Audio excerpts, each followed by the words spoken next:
समय कितना बलवान है। समय और समुंदर कभी किसी का इंतजार नहीं किया करती। समय समुंदर की लहर चलती चली जाती है, वो किसी का रुक के इंतजार नहीं करती। समय ऐसा जंगली घोड़ा है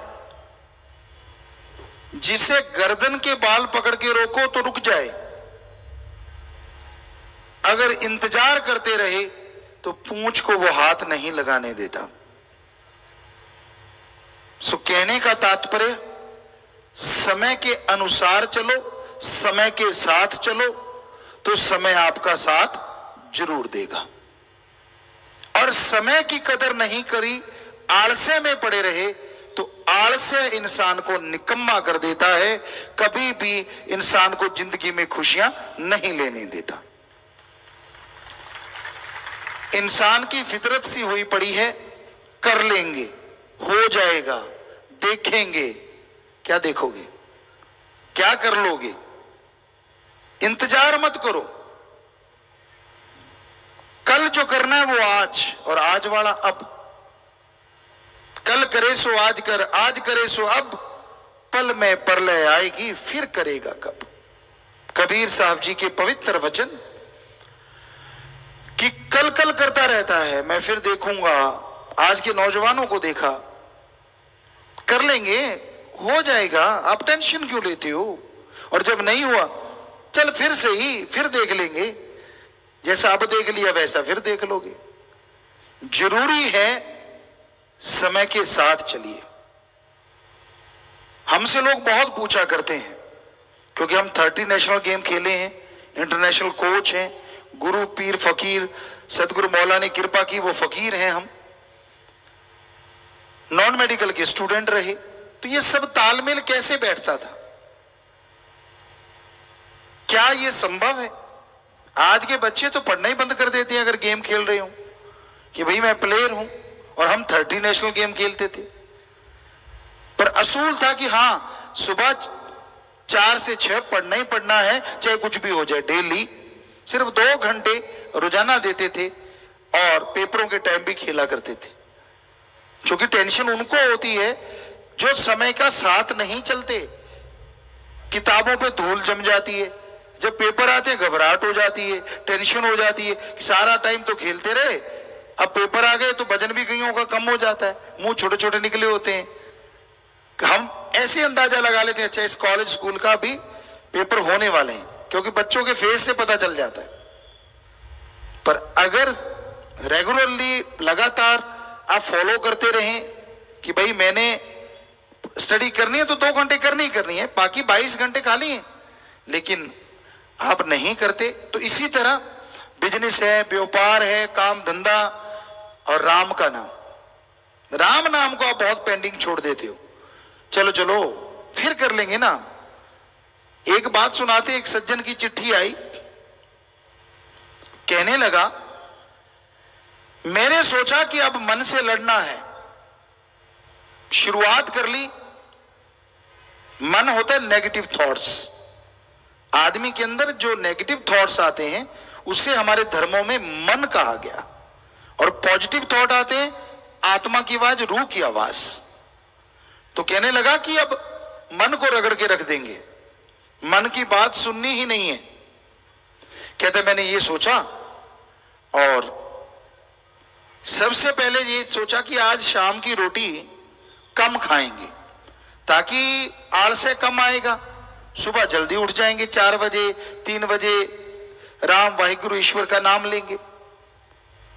कहता रोजाना रोटी खाता था, 2 रोटी, मैंने सोचा आज 1 या 1.5 खाएंगे। शाम को रोटी खाने लगा, इतनी सब्जियां खाना स्वाद लगा, उससे पहले कभी नहीं लगा। तो 2 की जगह 3 रगड़ गया। कहां तो 1 कम खानी थी, कहां 1 ज्यादा खा गया। कहता मैंने सोचा यार मन तू बाजी ले गया, कोई बात नहीं, कोई बात नहीं, सुबह तो मैं उठूंगा ही उठूंगा। अपने भगवान परमात्मा को याद किया, 4 बजे जाग जाना चाहिए, मैं सोच सोच के सो गया। 4 बजने में 5 मिनट थे, कहता मुझे जाग आ गई और मैं उठने लगा, अंदर से मन की आवाज आई 5 मिनट पड़े हैं, क्यों नींद खराब करता है यार, 5 मिनट तो सो जा, 4 बजे उठ जाना, मैं कौन सा रोकता हूं। कहता मन की सुन के सो गया, 8 बजे उठा। कहता उस दिन से गुरुजी मेरी और मन की लड़ाई हो रही है, कभी मैं नीचे मन ऊपर, कभी मन ऊपर मैं नीचे, मतलब दोनों टाइम मैं ही नीचे।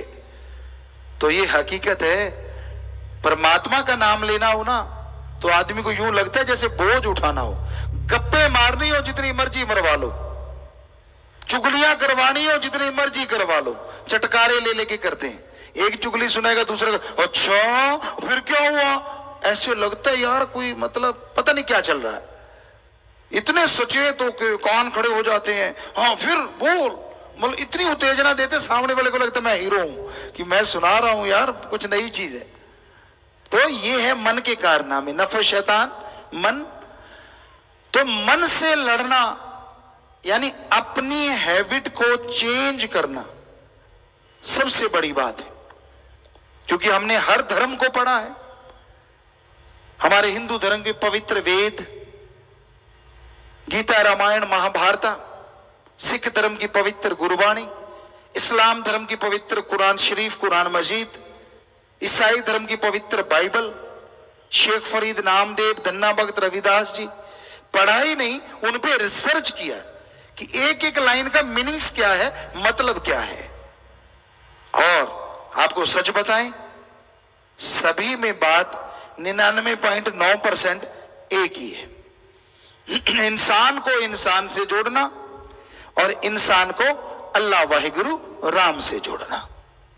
कोई झगड़े की बात नहीं, कोई नफरत की बात नहीं, कोई किसी को नीचा दिखाने की बात नहीं, कोई ऊंची जात कोई नीची जात की बात नहीं, बल्कि ये लिखा है हम सब एक हैं और हमारा मालिक एक है।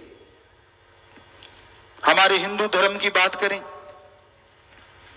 उसमें साफ लिखा है ब्रह्मा जी के पुत्र पुत्री संभ्या मनु और शतरूपा की हम औलाद हैं और हमारी जात मनुष्यता है। हमारे सिख धर्म में लिखा है मानस की जात सब है एक को पहचान वो। हम सब मानस हैं या हमारी जात मानस है, इसलिए सबको एक पहचानो, एक जैसा मानो। कोई ऊंचा नीचा नहीं है, कोई दूसरा गैर नहीं है, इंसान मानस मानस एक है। इस्लाम धर्म में लिखा है आदम और हव्वा की हम औलाद, हमारी जात आदमियत है। और ईसाई धर्म में लिखा है the God is one, him it is ever cast, God एक है और इंसानियत हमारी जात है।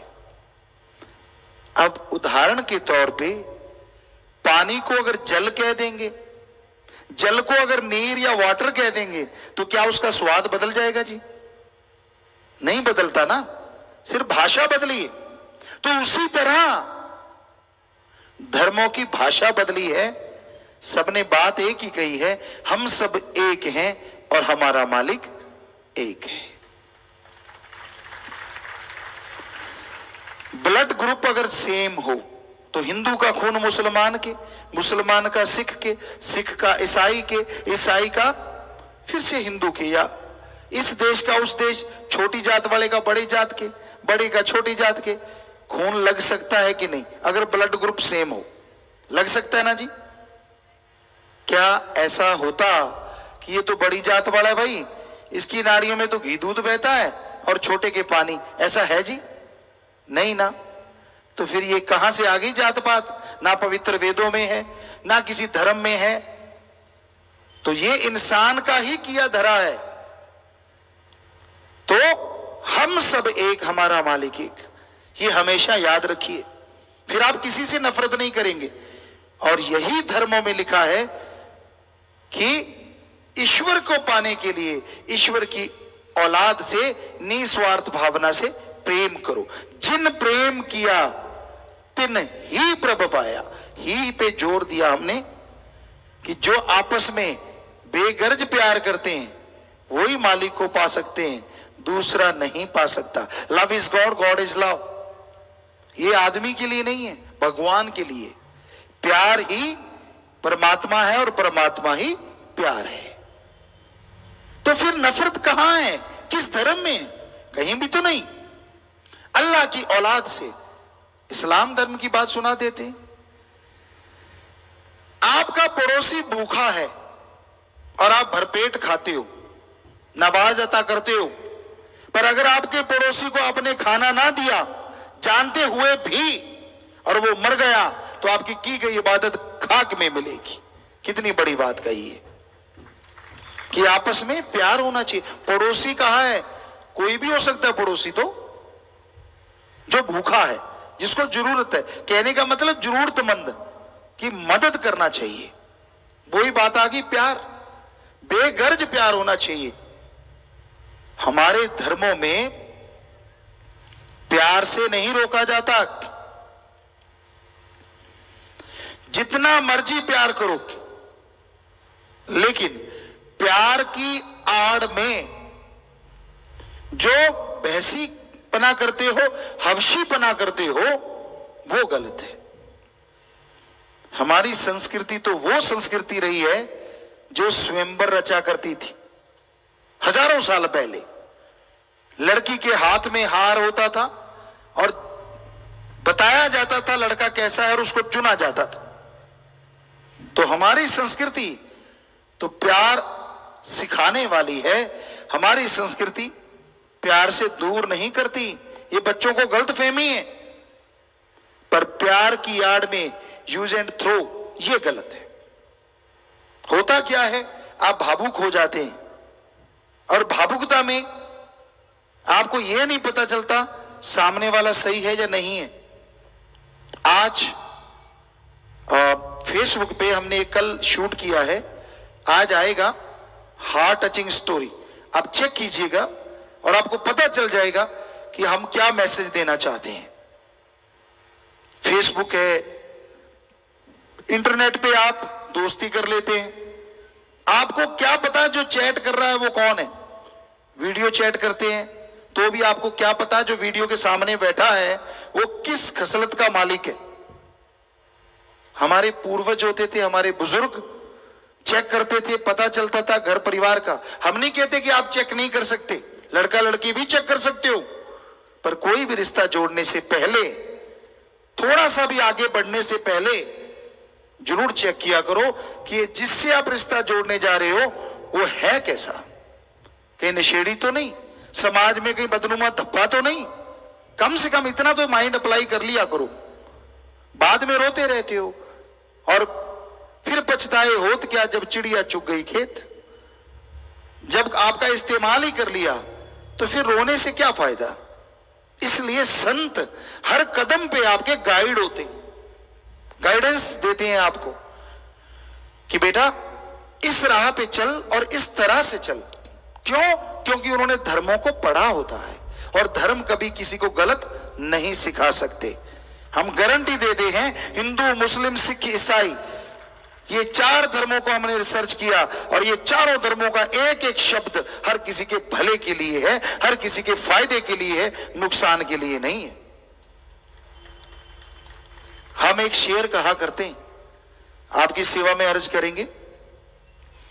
ना हिंदू बुरा है, ना ही सिख, ईसाई, मुसलमान बुरा है। ना हिंदू बुरा है, ना ही सिख, ईसाई, मुसलमान बुरा है। बुराई पे उतराए वो इंसान बुरा है। हमारे गुरुओं ने, पीर पैगंबरों ने, ऋषि मुनियों ने कुछ गलत नहीं सिखाया, कुछ गलत नहीं लिखा। आदमी की सोच गलत हो जाए तो उसकी गारंटी नहीं ली जा सकती।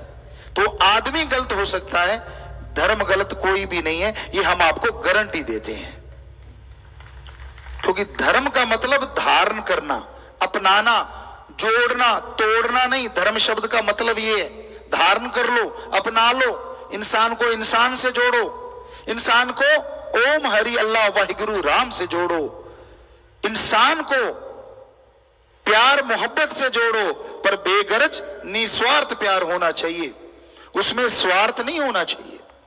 यहां स्वार्थ आया नहीं कि प्यार मोहब्बत की नींव डगमगाने लगती है, कच्चा हो जाता है वो प्यार।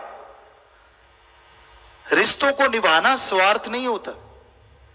घर का मुखिया परिवार के लिए कमा के लाता तो वो स्वार्थ नहीं है, वो कर्तव्य है, फर्ज है, वो तो निभाना है। पति पत्नी का रिश्ता है, उनका एक दूसरे के लिए कर्तव्य है, वो निभा रहे हो तो गलत नहीं है, वो गर्ज नहीं है। बहन भाई का प्यार है, वो भी एक कर्तव्य टाइप है कि आपका प्यार आपस में एक आत्मिक प्यार है, तो वो गलत नहीं है। पर जब रिश्ते नाते टूटते हैं वो बड़े दर्दनाक होते हैं। इंसान को समझ नहीं आती ऐसा क्यों। कई कहते हैं जी रिश्ते नाते कौन सा भगवान ने बनाए, इंसान ने बनाए। जरा सोचो, इंसानों में अगर रिश्ते ना होते, जो कि हमारे पीर पैगंबर गुरु पीर संतों ने बनाए हैं रिश्ते, अगर रिश्ते ना होते और पशुओं और इंसानों में फिर कोई फर्क ना रह जाता, क्योंकि इंसान औरत और मर्द के रूप में सिमट के रह जाते। अगर रिश्ते ना होते तो बर्बाद हो जाता है इंसान, पशु में शुमार हो जाता है इंसान। तो संतों ने कुछ सोच के ही रिश्ते बनाए, पीर पैगंबरों ने, गुरुओं ने। तो रिश्ते गलत नहीं होने चाहिए। और समय की कीमत जरूर जानो। समय के साथ चलते चलते ईश्वर का नाम लेते रहो, समय के साथ चलते चलते कर्तव्य का निर्वाह करते रहो, समय के साथ चलते चलते परहित परमार्थ करते रहो। दान जरूर करो, पर यहां पहले ही ढेर लगे हुए हैं, वहां नहीं। आप निगाह मारो, आपके आसपास कोई बीमार है, उसका जाके इलाज करवा दो। 100 रुपया भी लगाया ना, वो इतना बढ़िया दान है जो लाखों से बढ़ के है, क्योंकि आपने किसी की बीमारी दूर कर दी। किसी गरीब की बेटी की शादी करवा दो, क्योंकि यह भी सामाजिक तौर पे बहुत बड़ा कार्य है और यह भी सच्चा दान है। किसी गरीब बच्चे की पढ़ाई करवा दो, भूखे को खाना, प्यासे को पानी, जीते जी खूनदान, मरने उपरांत शरीर दान। ये इतने बड़े दान हैं, अगर आप सच्चे दिल से करो तो यकीन मानो आप ही तो क्या, आपकी पीढ़ियां भी हमेशा सुखी रहेंगी, खुश रहेंगी। कई कह देते हैं जी मरने के बाद शरीर दान, अगर जलाएंगी नहीं तो मुक्ति नहीं होगी। ये आपका भ्रम है। शरीर तो अगर नहीं जलाओगे सड़ जाएगा, गल जाएगा। या तो ये होना कि वो सही रहेगा। आत्मा गई तो शरीर का कोई मूल्य नहीं, और आत्मा है तो शरीर का मूल्य है। तो जब आत्मा ही चली गई तो क्यों ना शरीर का भी मूल्य पा लिया जाए। बॉडी डोनेट करोगे, कितने उससे डॉक्टर सीखेंगे और आने वाली पीढ़ियों का भला करेंगे। तो जाते जाते भी आपने दान देके बहुत बड़ा काम कर दिया, बहुत बड़ा काम। सो इस भ्रांति में ना रहो। हमारे हिंदू धर्म में लोग मिलते हैं, गुरुजी अगर मरने के बाद आंखें दान कर दी तो अगले जन्म में आंखें नहीं मिलेंगी। हैरानी होती है, जब आग में जलाते हो तब भी तो आंखों का पटाखा बोल जाएगा। आंखें कौन सा साबुत रहती हैं? ये भ्रांति है, ये सही नहीं है। मरने के बाद अगर आप आंखें दान देते हैं तो जिसके वो आंखें लगेंगी, आपकी वजह से उसने संसार देखा, उसकी सब दुआएं आपको और आपके परिवार को जरूर लगेंगी और घर में खुशियां बरकतें जरूर आएंगी। तो जीते जी दान करो, मरणोपरांत दान करो। इससे बढ़िया बात कोई और हो नहीं सकती। समय किसी का मोहताज नहीं होता, समय किसी का गुलाम नहीं होता। आप जानते हो दुनिया में आज जिनका धनाड़ों में नंबर है, कभी वो लोग मजदूरी किया करते थे, एक समय की रोटी के लिए भी तरसा करते थे, और आज उनके नीचे इतने लोग हैं काम करने वाले लाखों में जिनका वो पेट भरते हैं और खुद अमीरों में शामिल हो गए। समय ने करवट बदली। जो राजा महाराजा थे नामो निशान मिट गए, औलाद के लिए तरस रहे हैं, ऐसा हमने देखा है। और जो बिल्कुल गरीब होते जिन पे जुल्म हुआ करता था वो राजा भी हो चुके हैं। बहुत दुनिया में ऐसा हो रहा है। तो समय कब किसी का गुलाम हुआ ऐसा सुना नहीं। समय एक जैसा भी नहीं रहता। कभी आपको परेशानियां हैं, मुश्किलें हैं, तो टेंशन क्यों लेती हो? राम का, परमात्मा का, ईश्वर का नाम लो, अल्लाह की भक्ति इबादत करो, राम का नाम लेते हुए आगे बढ़ो। यकीन मानो समय बदल जाएगा और आपकी तकदीर बदल जाएगी। मालिक की रहमत जरूर होगी। नेगेटिविटी का शिकार मत हुआ करो। मैं नहीं कर सकता, मेरे से नहीं होगा। ये क्यों करते हो आप? जो आपसे पहले कर गए वो भी मां के गर्भ से पैदा हुए थे, आपसे पहले कर गए वो भी इंसान थे और आप भी इंसान हैं। जब वो कर गए तो आप क्यों नहीं कर सकते? इसलिए टेंशन ना लिया करो। अगर टेंशन लेने से काम सफल हो तो सारे परिवार को टेंशन दे दो कि आओ भाई कुर्सी लेके बैठ जाओ, सारे टेंशन करो, शायद मेरा काम सही हो जाए। हो जाएगा क्या? नहीं होगा। इसलिए टेंशन तो करनी नहीं चाहिए, बस कर्म करते जाओ और ईश्वर परमात्मा का नाम लेते जाओ। दशानुवादी किर्त, कर्म योगी, हक हलाल, हार्ड वर्क हर धर्म ने बताया है, पर साथ में राम का नाम लेते जाओ। दोनों काम साथ साथ करते जाओगे तो ईश्वर की भक्ति हो रही है और काम धंधा भी हो रहा है। तो इस तरह समय का सदुपयोग करो, दुरुपयोग ना करो। आप बस में बैठे हैं, अब आप तो गाड़ी नहीं चला रहे, ड्राइवर चला रहा है, पर आप शीशा खोल के कभी किसी का बेड़ा गर्क कर रहे हो। यार इसकी फसल अच्छी क्यों है, हमारे तो नहीं कभी ऐसी हुई। यार ये इतना सुंदर क्यों है, मैं इतना गंदा क्यों है। ऐसे करते करते करते करते सफर हो गया। क्या निकला? कुछ मिला आपको? गोल्ड मेडल नहीं मिला ना। तो अच्छा ना हो, सफर भी करते जा रहे हो और राम का नाम भी लेते जा रहे हो, नेचर भी देखते जा रहे हो। यकीन मानिए ऐसा मेडल मिलेगा जिसकी आपने कल्पना नहीं की। असीम शांति, आत्मिक शांति, माइंड का पीस ऑफ माइंड आपको मिल जाएगी। और किया आपने कुछ नहीं, सफर ही किया है बस। सफर तब भी कर रहे हो, अब भी कर रहे हो। बल्कि बस में घुस के आप लोग तो ये देखते हो है कोई जानकार जिससे गपशप लड़ा सकें? कभी ये देखते हो है कोई मालिक का पैरा बैठ के वाहिगुरु राम का नाम ले? यार कभी नहीं देखते।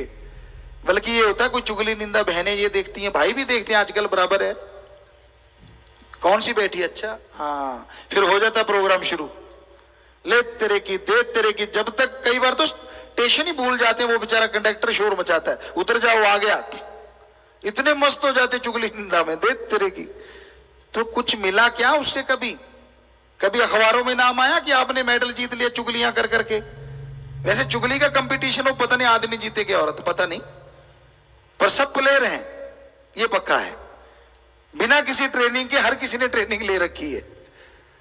पर राम का नाम लेना पड़े फिर पता चलेगा कि हाँ कौन मेडल जीतता है, क्योंकि इसकी ट्रेनिंग थोड़ा सा गड़बड़ है, बकबका समान है। मसाले वाला तो सारा ही खाते हैं, पर आपको क्या पता ये वो कुनैन है जो जन्मों जन्मों के पाप खत्म कर देती है। राम का नाम, वाहिगुरु का नाम, अल्लाह का नाम। तो खाने से परहेज ना किया करो, डरा ना करो। कीमती है ये समा, इसे लगाता कहां, सत्संग में आ जा, फायदा उठा जा, देखे जो सब नाशवा। जो नजर आता है वो बदल जरूर जाता है। पहले लोग यकीन नहीं करते थे, पर अब साइंस भी मानने लगी है। पवित्र वेदों में एक बात आती है, भगवान को छोड़ के हर चीज परिवर्तनशील है।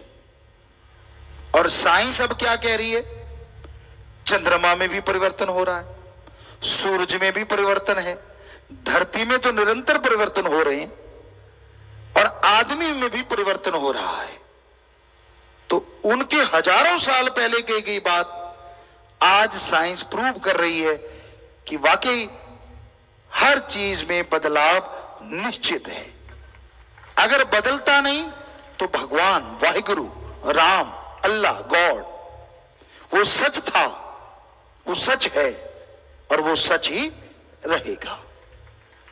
और किसी के बारे में ऐसा नहीं कहा जा सकता। बदलाव होते रहते हैं, भगवान में बदलाव नहीं और सच्चे संत पीर फकीरों में बदलाव नहीं, क्योंकि वो भी सच्ची शिक्षा देते हैं। वो भी सच के राह से कभी किसी को भटकाएंगे नहीं, वो कभी किसी धर्म से नफरत करना नहीं सिखाएंगे, क्योंकि संत का मतलब ही जो सारे धर्मों को मानने वाला है, जो धर्मों का सत्कार करता है, इज्जत करता है। तो इसलिए जो इसके अलावा आप देखते हैं, अब देखिए आपके बाप मां दादा दादी जो आज इस दुनिया में नहीं है, एक सपना सा बन गया ना। कोई समय था जब आप छोटे छोटे थे और वो बड़े थे, आप उनसे कहानियां सुनते थे, आप उनसे बातें करते थे, और आज आपको लगता तो यही है। आप आंखें बंद करेंगे तो फिल्म की तरह, और आंखें खुले में भी फिल्म की तरह आपको सारे सीन याद आएंगे।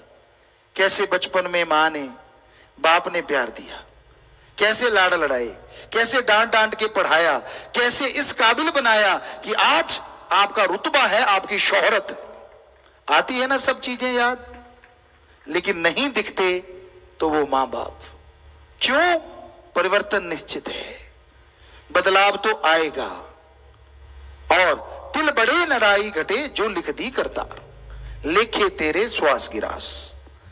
हर धर्म में है कि जो श्वास शरीर में हमने भोगने वो लिखे हुए, उससे कम ज्यादा नहीं होते। इन श्वासों को अगर कोई प्लेयर है, एक्सरसाइज करता है, तो आम लोग 1 मिनट में अगर 18 लेते हैं तो 1 मिनट में 14-15 ले लेगा, क्योंकि स्वस्थ शरीर में जो श्वास होते हैं वो आराम से आते हैं। और जैसे जैसे आप नशा करते जा रहे हैं तो 1 मिनट में 16 की जगह 30 भी लेंगे, तो 100 साल बनते थे 50 साल में श्वास खत्म हो गए और आप दुनिया से चले गए।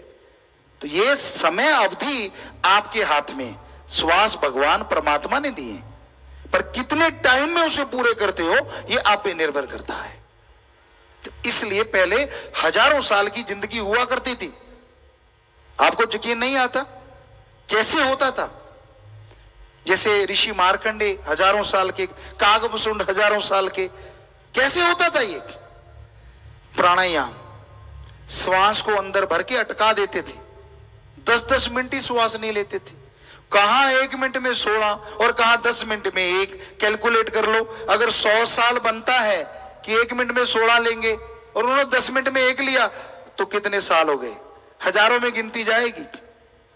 तो होता यही था कि श्वास ये भरा और ये अटका दिया, रुक गया, वहीं पे अटका हुआ है। तो ऐसे करते थे संत। योगा, ये रुका हुआ है, बातें चल रही हैं, सुमन चल रहा है, और फिर छोड़ते थे। तो वो कितना टाइम लगाते थे। तो इस तरह हमारी जो शिक्षा है ना, वो तो महाविज्ञान है।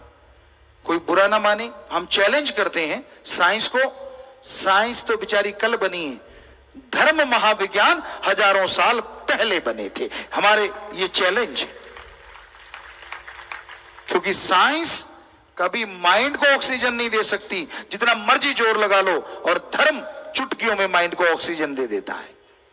और साइंस कहेगी हैं अगर डायरेक्ट माइंड को ऑक्सीजन मिल जाए तो बूस्ट होगा, बहुत कुछ हो सकता है। तो यही तो कमाल है, बहुत कुछ ही तो होता है। आदमी अपने शरीर में होता हुआ चंद्रमा सूर्य नक्षत्र ग्रह को पार करता हुआ वाहिगुरु राम के दर्श दीदार करने के लायक बन जाता है। यही तो कमाल है। यहां कोई रॉकेट नहीं पहुंच सकता, यहां बाहरी चीज कोई पहुंच नहीं सकती, वहां पहुंच जाता है। यही है बूस्टअप। तो इतनी बड़ी साइंस है हमारी धर्म, और हम कह देते हैं यार धर्म भी कोई चीज है। कमाल है, आपने पढ़ा नहीं, आपने धर्म को विचारा नहीं, और बैठे बैठे धर्म का पत्ता ही साफ कर देते हो। यार धर्म भी कोई चीज है? धर्म ने तो लड़ना सिखाया। हम चैलेंज करते हैं, बताओ कौन से पन्ने पे लिखा है कि लड़ा करो? सिख धर्म में, हिंदू धर्म में, इस्लाम और ईसाई धर्म में। हम चैलेंज करते हैं, बताओ किस पवित्र ग्रंथ में और किस जगह पे लिखा है कि लड़ना चाहिए, नफरतें करनी चाहिए, चुगली करनी चाहिए, निंदा करनी चाहिए, दूसरों को नीचा दिखाना चाहिए, नशा करना चाहिए, जीवों को मारना चाहिए, उन पे जुल्म करना चाहिए? कोई सज्जन बताए किस पेज पे लिखा हुआ है? नहीं लिखा ना, क्योंकि हमने रिसर्च किया है, नॉन मेडिकल के स्टूडेंट रहे, तो साइंस के नजरिए से पढ़ा हमने धर्मों को, और जब पढ़ा तो दंग रह गए। साइंस तो कुछ भी नहीं है, धर्म तो महाविज्ञान है। महाविज्ञान आज की भाषा में बोले तो आपकी विल पावर को बूस्ट अप करता है सिर्फ धर्म। कोई साइंस के तरीका नहीं जिससे आत्म बल का टॉनिक मिल जाए, और धर्मों में भरा पड़ा है जिससे आपका आत्म बल बढ़ेगा और हारी बाजी आत्म बल से जीती जा सकती है। तो समय को ध्यान में रखते हुए यहां लिखा कि काम, वासना, क्रोध, लोभ, मोह, अहंकार, मन, माया 7 मिलके आपके कीमती श्वासों को खत्म कर रहे हैं। इससे जो आपने रिसर्च करनी थी परमानंद की, इससे जो आपने रिसर्च करनी थी दिमाग को शांति मिले, शरीर को मजबूती और तंदुरुस्ती मिले, सब भूल गए। कभी गुस्सा कर रहे हो, कभी काम वासना में डूबे हुए हो, कभी लोभ लालच में पड़े हुए हो, कभी चुगली निंदा में उलझे हुए हो। मन और माया में तो इंसान बुरी तरह से उलझा है। बड़े बड़े महानगरों में हम देखा करते हैं नजारे, अपने देश में, विदेशों में।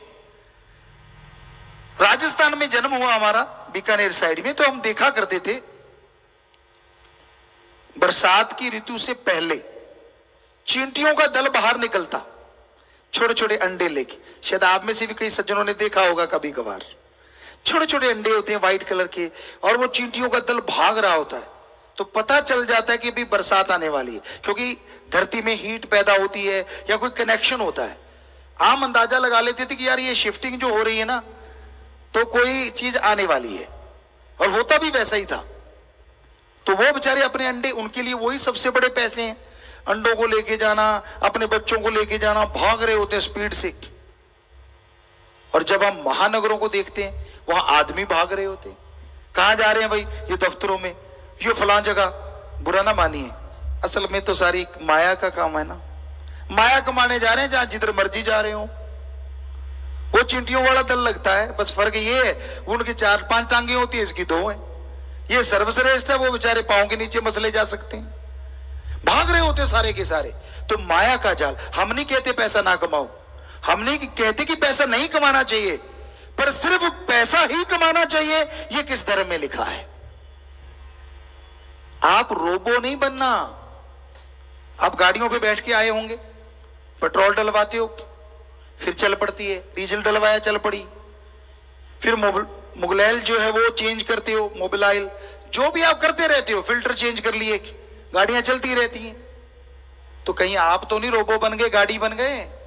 सुबह घर से पेट्रोल डलवाया, ब्रेकफास्ट, चल पड़े, पेट्रोल खत्म हुआ, लंच कर लिया, वो खत्म हुआ, डिनर कर लिया, और बीच में चाय चुए तो जैसे रेडिएटर में पानी डालना होता वो तो चलता ही रहता है। तो आप देखेंगे अगर सिर्फ और सिर्फ माया के गुलाम हुए पड़े हैं तो एक तरह से आप भी गाड़ियां बन के रह गए। भावना होनी चाहिए अंदर, शुद्ध भावना। पैसा कमाओ, किसी का हक मार के कभी ना खाओ,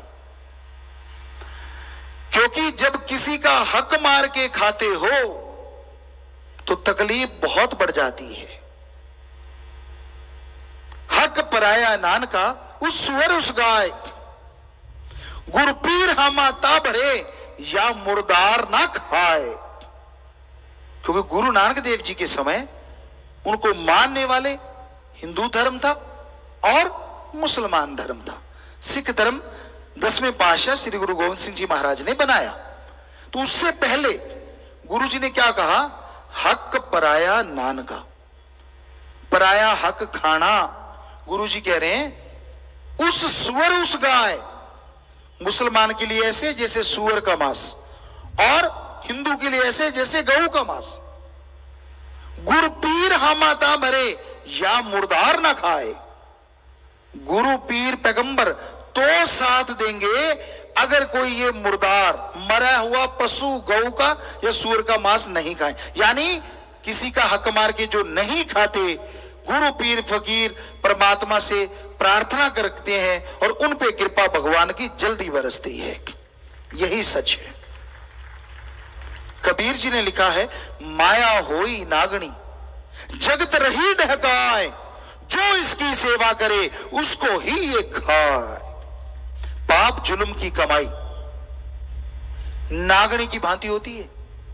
सर्प को आप दूध पिलाएं, कुछ खिलाएं और उसने डंक चला दिया, क्योंकि उसकी तो आदत है, पर आपका तो काम हो गया ना उसकी आदत की वजह से।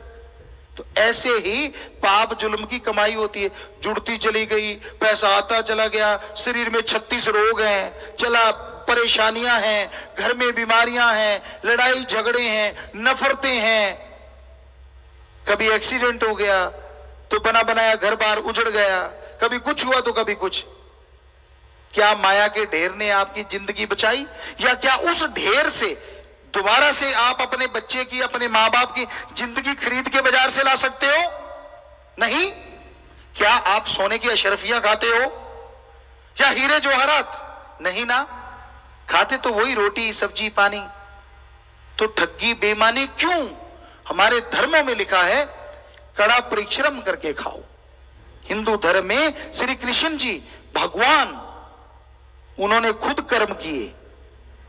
जब वो गुरुकुल में होते थे, पशुओं को चराना, खेतीबाड़ी करना, बन बन से लकड़ी बींद के लाना, गुरुजी अपने गुरु के बाद सोना और पहले जागना, खाना बनाना। इसलिए कृष्ण जी ने कहा, कर्म योगी बनो और ज्ञान जोगी बनो। ज्ञान राम का नाम और कर्म जोगी दिमागी मेहनत या शारीरिक मेहनत, पर अच्छे कर्म से मेहनत करके खाओ। किसी का हक मार के कभी ना खाओ। सिख धर्म के 10 गुरु सहवान करके खाया श्री गुरु नानक देव जी ने। चाहे दुनिया की आंखें खोलने के लिए दुकानदारी की, आधुनिक खेती कहीं ना कहीं उनकी भी देन है, जो हमने रिसर्च किया।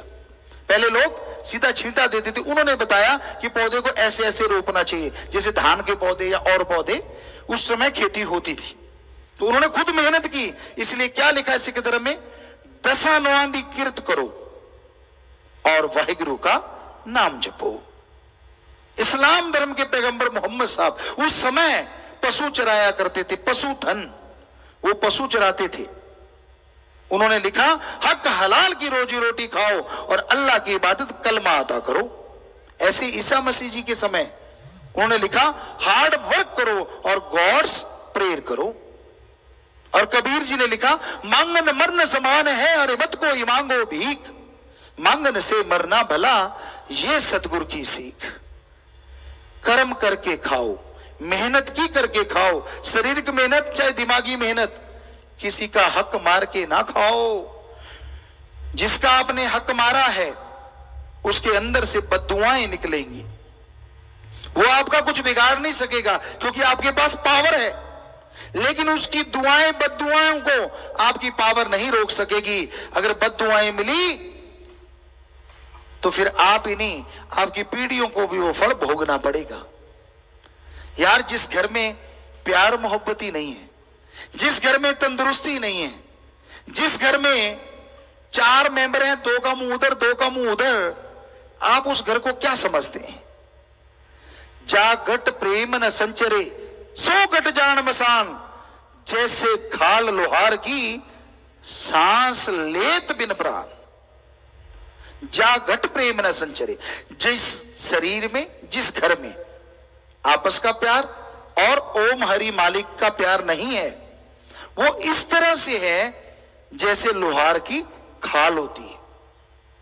आजकल पता नहीं आपने देखा होगा है कि नहीं है, लेकिन आम हम देखा करते, राजस्थान में तो आम बात थी। लोहार गाड़ियां लोहार आते, उनके पास धौंकनी होती है चमड़े की बनी, ऐसे श्वास लेती है तो राख खींचती है और छोड़ती है तो कोयले दहक जाते हैं। तो जिनके अंदर प्यार का मादा नहीं है, जिस घर में प्रेम नहीं है, वो श्वास लेते हैं तो अंदर बीमारियां खींचते हैं, और छोड़ते हैं तो लड़ाई झगड़े नफरतें छोड़ते हैं।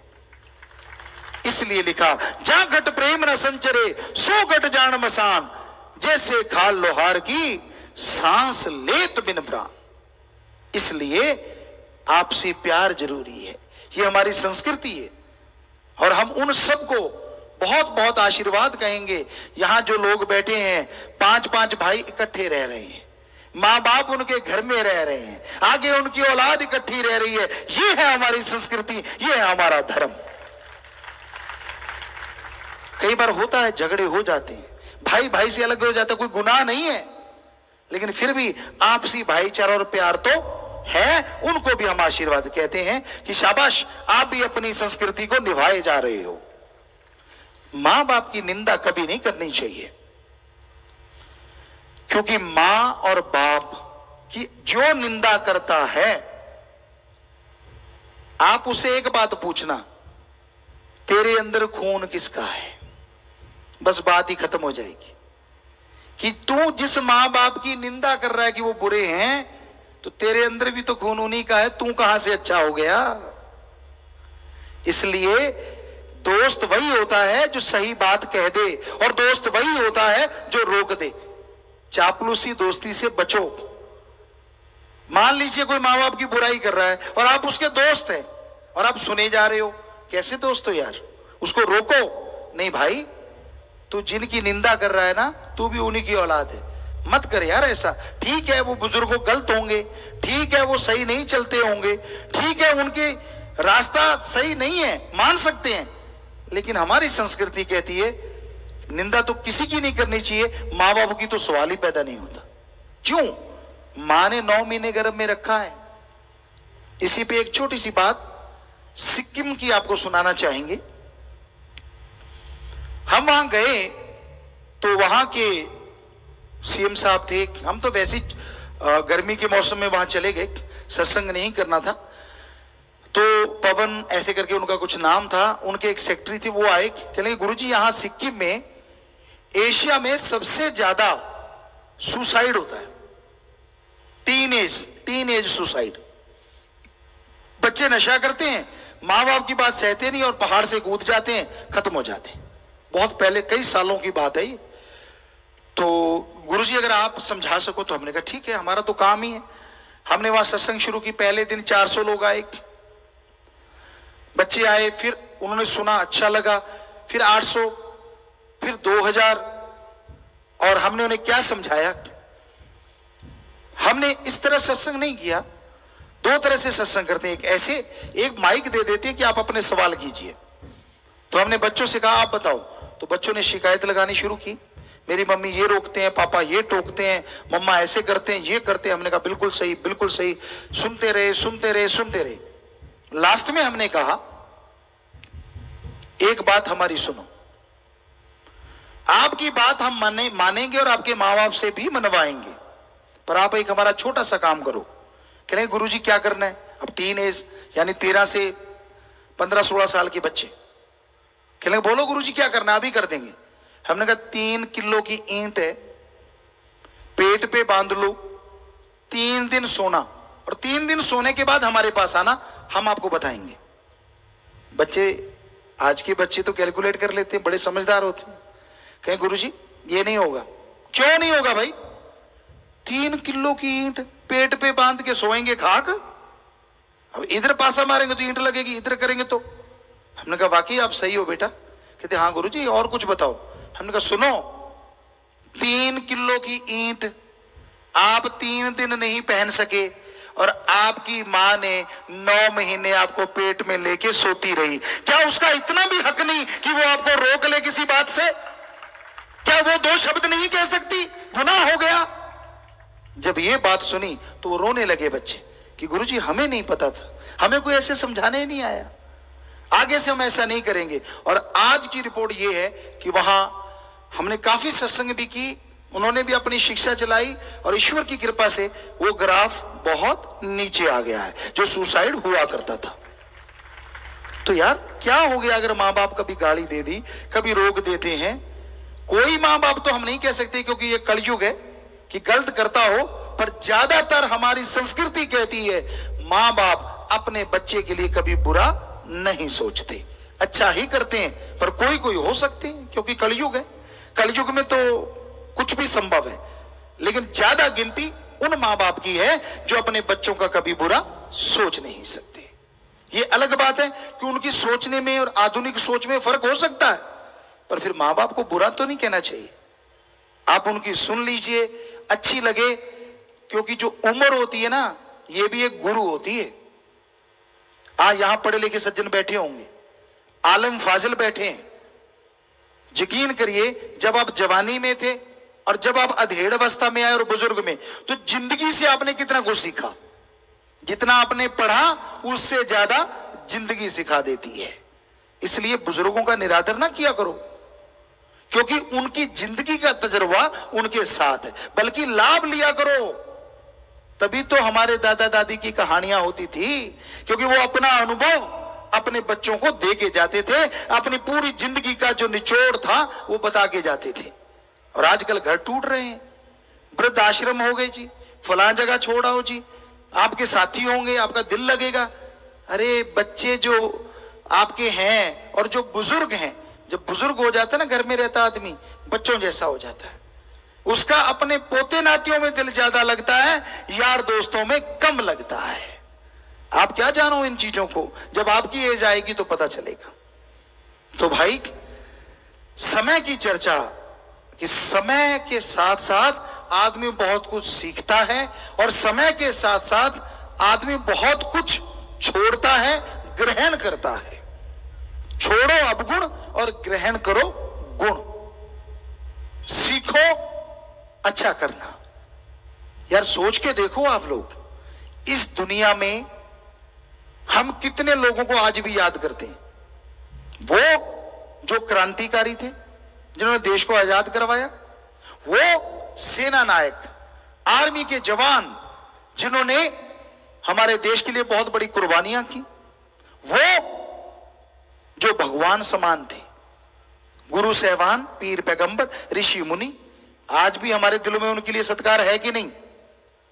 और उनके सम टाइम में, उनके समय काल में जो बुराई से जुड़े लोग थे, गलत कर्म करने वाले थे, करोड़ों आए करोड़ों चले गए, कोई नाम नहीं जानता।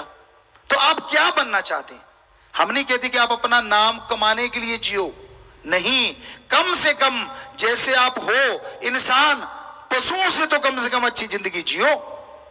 क्योंकि पशु के चोट लगे, पशु छोड़ के भागता नहीं, जीभ से चाटता है और उसका जख्म ठीक कर देता है। और आदमी रोड पे तड़फ रहा हो, आप गाड़ी धीमी करते हैं, तड़फते हुए को छोड़ के आगे निकल जाते हैं। आप तो पशुओं से भी बदतर हो गए। पशु तो कम से कम उसकी जीभ से लिपापोती तो कर रहा है, और आप अपने आप को इंसान कहलाते हो। पशु कभी अपने सुख के लिए दूसरों को मारता नहीं। ठीक है, एक साम्राज्य के लिए लड़ाई होती है, उसमें जो जीत जाता है दूसरा चुपचाप स्वीकार कर लेता है कि हाँ भाई, और वो टोला इकट्ठा रहता है। लेकिन यहां तो निर्दोषों को मार दिया जाता है, सिर्फ इसलिए दहशत फैलाने के लिए, ताकि बाकी लोग उनसे डरते रहें। तो ऐसा कर्म इंसानियत का नहीं, ये तो शैतानियत का है। इनसे परहेज कीजिए। भजन के लास्ट में आया, समय का लाभ उठाए ना, हाथ से गया फिर आए ना, कल पे छोड़ पछताए ना, कल किसी के हाथ आए ना, कहें शास्त्र राम जी जपले नाम जी, फिर ना मिलेगा समय। समय की कदर करते हुए चाहे थोड़ा समय दीजिए, निश्चित कर लीजिए 10 मिनट सुबह, 10 मिनट शाम को। इतना समय तो आप अपने लिए दे ही सकते हो। खाने के लिए टाइम देते हो, पहनने के लिए, नहाने के लिए, काम धंधे के लिए। जब बीमार होते हो तो सारा टाइम डॉक्टरों को दे देते हो, तो क्यों ना बीमारी से पहले 10 मिनट सुबह शाम राम को दो, वाहिगुरु गॉड खुदा रब को दो।